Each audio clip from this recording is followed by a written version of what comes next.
So these days, when somebody asks me what I do, I tell them that I'm a filmmaker and photographer, but just a couple of years ago, I was pretty much a full-time video editor. And because I know that a lot of the people watching this channel are kind of interested in that sort of stuff, and I've been getting people reaching out to me, asking me how they can get into the world of editing, I wanted to make this video and talk about what I would personally do if for whatever reason tomorrow I had to completely start over as a video editor from scratch. Keep in mind, all of the advice that I'm about to give you is entirely based on my own personal experience, but there's obviously a bunch of different ways that you can do it. Either way, if you're someone like myself who wants to use video editing as kind of like a path into filmmaking, or video editing is all that you care about right now, I hope that this video can give you some insight into how you might be able to get to where you're trying to go. So first up, obviously, if you want to get started with video editing, you're gonna need some sort of software to actually edit your videos on. And there are a bunch of different options that you can go with out there, but having used all of the bigger ones and kind of knowing what I know about them, I find it really hard to recommend anything that isn't DaVinci Resolve. Oh my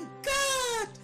Wow! Shocker, I know, I bet that none of you expected me to recommend Resolve, right? But honestly, over the past 2 years of using it, for me personally, it's been the most consistent and most reliable editing software because it's constantly getting new updates with awesome new features, and the best part about it is that you can get it completely for free. And it's not one of those free versions that's essentially useless. It's almost got the exact same functionality as the paid one, but for 95% of the people using it, that's probably gonna be enough. It's a great software not only to get you started with actually learning video editing, but as you get a little bit more experience down the line, you can start picking up and completing paid client projects, all without ever having to buy it. Obviously, there are gonna be certain features that are only available in the studio version of Resolve, so if you kind of figure out that you need to use some of them, you can just go and buy it, and it's a one-time purchase, so you just get it once and you use it for as long as you need to, and you don't have any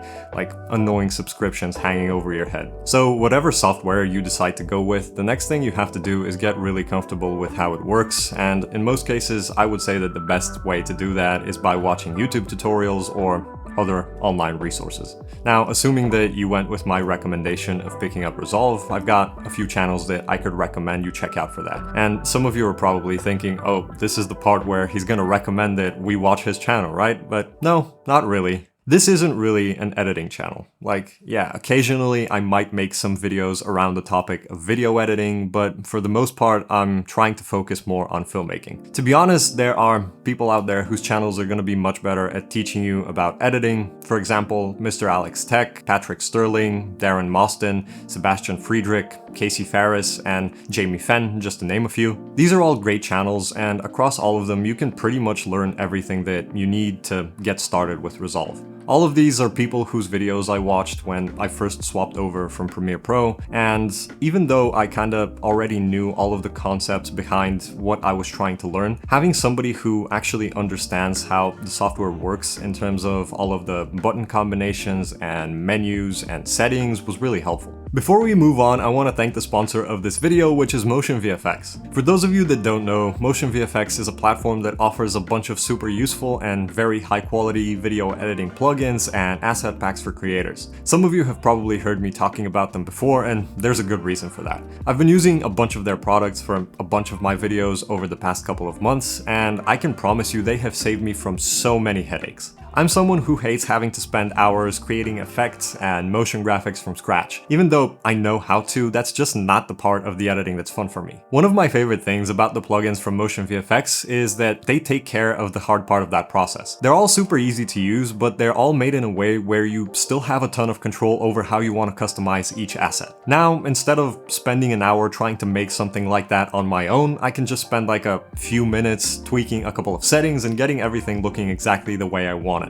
And something else that's great is their library is super versatile in terms of what the different plugins are meant for. And the reason that's cool is regardless of what style of video you're working on, you can probably find something that's going to help you with it. And even though some of the plugins have names that sound kind of specific like M-Tutorial or M-Documentary, all of the assets in them can easily work for any other type of project as well because of how customizable they are. So if you're looking for some editing tools that can save you hours when you're working on your next video, feel free to check out out Motion VFX through my link in the description. And if you decide that there's something you want to pick up, you can use my code George10 at checkout to get an extra 10% discount. Once again, thank you to Motion VFX for sponsoring this video and just supporting the channel in general. Now, once you get used to whatever software you're going with, the next piece of advice that I can't stress enough is always take the time to practice what you learn. So many people have this habit of watching video after video after video of just learning a bunch of new things, and they never set aside any time to actually try any of them out. If all you do is watch tutorials, at some point all of that new information that's like